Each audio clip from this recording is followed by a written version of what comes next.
Ha ha! It is done. Matt Eberflus is no more. Ill will make a beat, y'all see, y'all see, y'all see.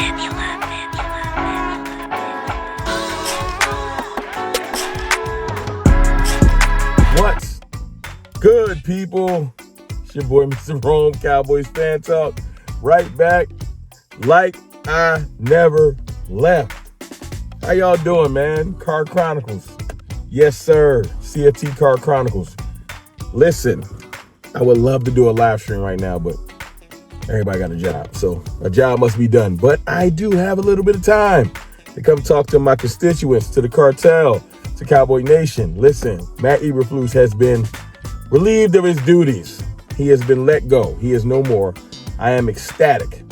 I am ecstatic, y'all, because I went out of my way this morning. Actually, it was like around 6 a.m. Before I took my daughter to high school. I'm literally making a video talking about why the Cowboys always dragging their feet. And this time, they did not drag their feet.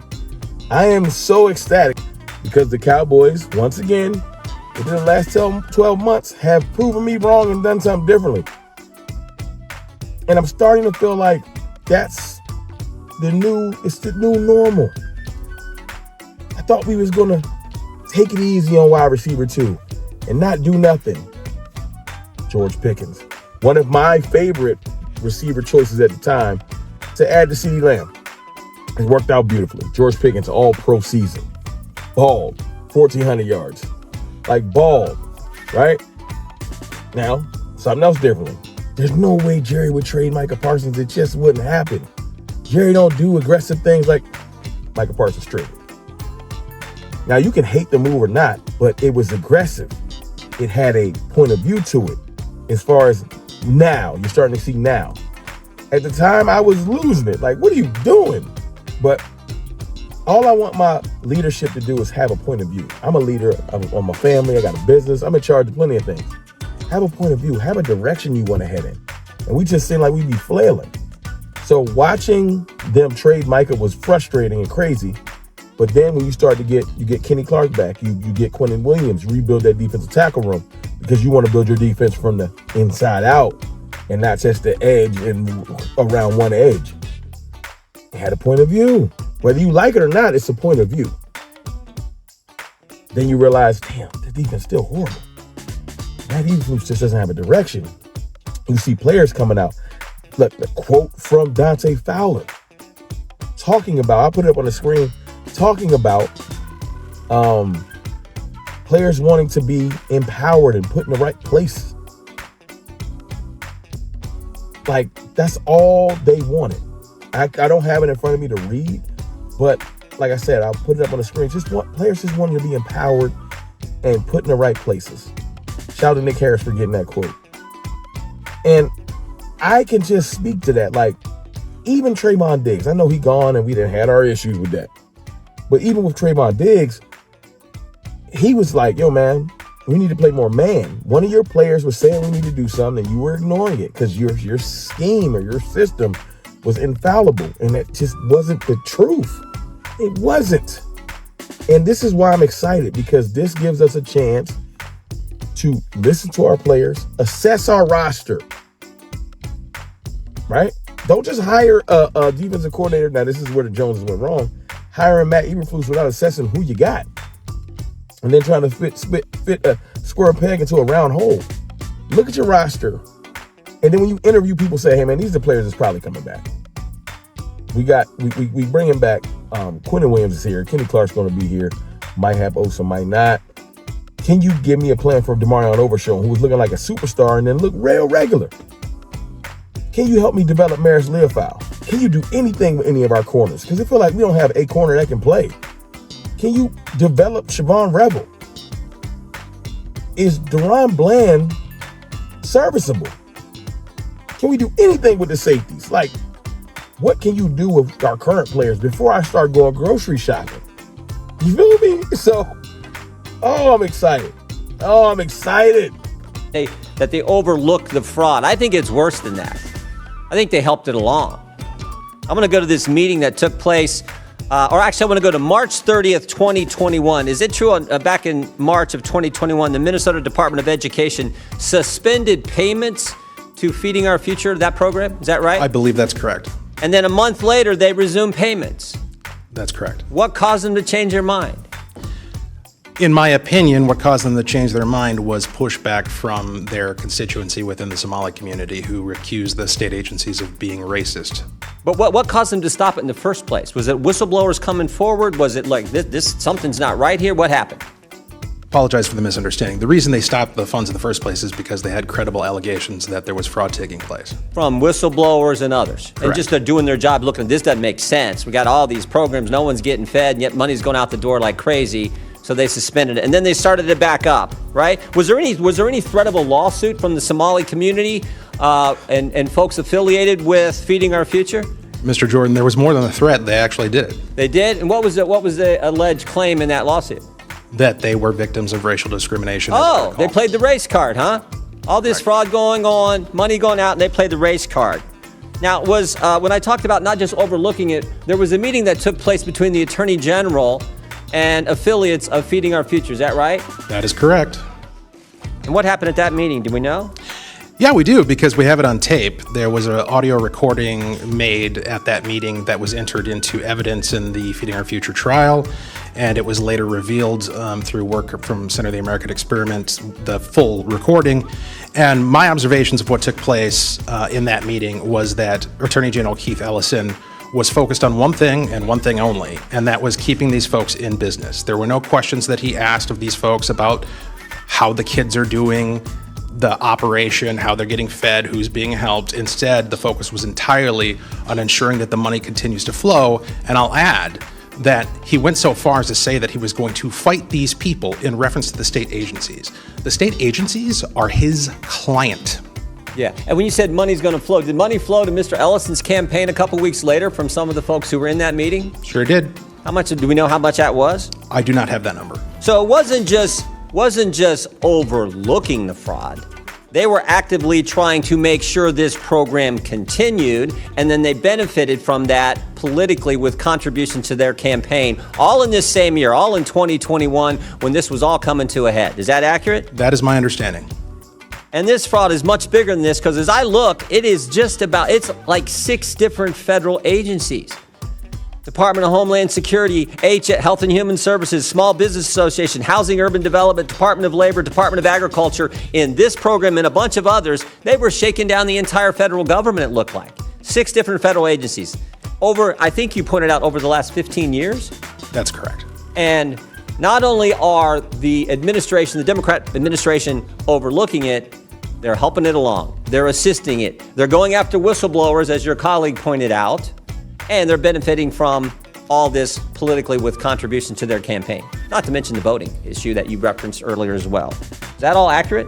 I believe so. Oh, now there's more than 6 agencies involved. There's 6 federal agencies that got shaken down, but there's 2 other agencies involved now, the FBI and the DOJ. Right? How many people have been indicted now?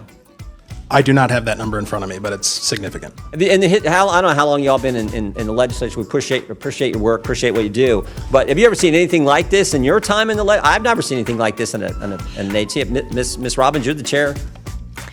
No, sir, we have never seen anything on this scale. It is unbelievable. As Joe Thompson said, it is breathtaking and cannot be overstated. Yeah, well, God bless you all. Miss Rankin, or Miss Rarick, excuse me, I'll give you the last word. Thank you. So I've been there since 2013, and I have been yelled at by Democrats over and over again throughout our time there to say that there is no fraud, this is just made up. Yeah, this is the template. You see this all the time. The left will tell a lie. We're feeding kids when they're not, when they're just shaking down the taxpayer. The left will tell the lie. The media will report the lie or not report when the truth comes out. And then when you tell the truth, they call you a racist. It's as old as time. We see it all the time. This is so wrong. God bless you all for coming forward and getting the facts to the people in Minnesota, and more importantly, to the people of this great country. I yield back. Defrauding the public. Do you believe that they should be held accountable? Yes. So if we're serious about fraud, then we also have to be serious about accountability. Ms. Robbins, do you mind just expounding, what does accountability look like to you? We want to prosecute everyone who's committed a crime, and we want to fire officials in the agencies that are liable for allowing the failure of internal controls. Okay, so Ms. Robbins, let me be more clear. What should happen to fraudsters who steal public dollars? They should go to jail. So in my opinion, accountability means restitution. It means consequences, like incarceration, that help ensure that it doesn't happen again, as a real deterrent and accountability. It means that money taken from families and the public is returned to them. But that is not the standard that is being set by Donald Trump, who is wielding his clemency authority to allow fraudsters to escape accountability altogether. Last month, my office published a clemency report titled Trump's Clemency Gap, How Trump's Pardons Are Ignoring the People Who Need Them the Most. I ask unanimous consent to enter this into the record. Thank you. Now to the witnesses who serve in the Minnesota State Legislature on the Fraud Prevention Committee, let's walk through these pardons for fraudsters, and we all care about fraud. So Ms. Robbins, Mr. Hudson, and Ms. Rarick, Donald Trump pardoned George Santos, who defrauded voters and owed them $370,000 in restitution to victims. Raise your hand if you oppose this pardon. Thank you, Mr. Ballou. Ma'am, I would have to look at the law and the facts of the case. We cannot know the facts of all these individual cases. Don't deflect. This is a very public case. You know who George Santos is. You know exactly what he did. We just agreed that, fraud is unacceptable. And you just talked about accountability. You said if people commit fraud and exploit the public good, that they should be incarcerated. So this is not a complicated question. So I will give you all one more opportunity. Ms. Robbins, Mr. Hudson, and Ms. Rarick, raise your hand if you oppose the pardon of George Santos. Not playing this game. It's not a game. It's real life. It's not a game at all. Okay, but I will take your refusal to go on record, not only as cowardice, but that you do agree with that pardon of that fraudster. Moving on. Donald Trump also gave, and this has never been done before, presidential pardons to corporations that committed fraud. One example is the crypto company BitMEX that violated U.S. law and was fined $100 million. Now raise your hand if you oppose Trump's pardon of this crypto company. Not participating. Thank you, Mr. Ballou. Okay, again, I'll take your refusal to raise your hand in opposition. That means that you support this pardon of this corporation that frauded folks to the tune of $100 million. Refusal to participate is not an expression. Reclaiming my time. To participate is not an expression one way or the other. You know the rules of committee. This is my time. I know that I am here as a member of the public. Reclaiming my time. You are not, Mr. Chair. Mr. Chair. That's what I know. You are not in order with the rules of the committee. This is my time. This is my time. That's I our ask the dollars. questions and you answer, but you're too much of a coward to answer. So we're going to move on. Now, yesterday was the 5-year anniversary, and I want to note of the January 6th insurrection. And on Donald Trump's first day in office, he pardoned 1,500 insurrectionists, including Brian Christopher Mock, who's from Minnesota. Are y'all going to say you don't know who that is? He's from Minnesota. Now, he kicked, shoved, and threw a flagpole at police officers, law enforcement that you claim to support. And he did all of that in the name of fraud. He was an election denier. So an election fraud lie. Now, he claims he did these things in the name of patriotism, but really he's just a criminal. So raise your hand if you oppose Trump's pardon of this Minnesota individual. Ma'am, this grandstanding nonsense This is not grandstanding. exactly This is what accountability. Minnesotans hate about D.C. This is accountability, and you are hypocrites. So again, I will take your refusal Thanks for demonstrating my opening Mr. statement. Chairman, Reclaiming order, my decorum. time. She's off the Reclaiming rails. my time. I'm not off the rails, please. You are Enough totally with your off the tropes. rails. Nancy, Order. enough Off the with your rails. tropes. Give me Order. my time back. Order, Mr. Chairman. If Republicans I didn't were come here to be serious about accused by reclaiming somebody my who's time, supposed to serve me. Restore You the serve time. time. Reclaiming my time. constituents. You have no time Reclaiming left. You You're don't get to overtime. accuse me of things that You're you You're can't do. overtime.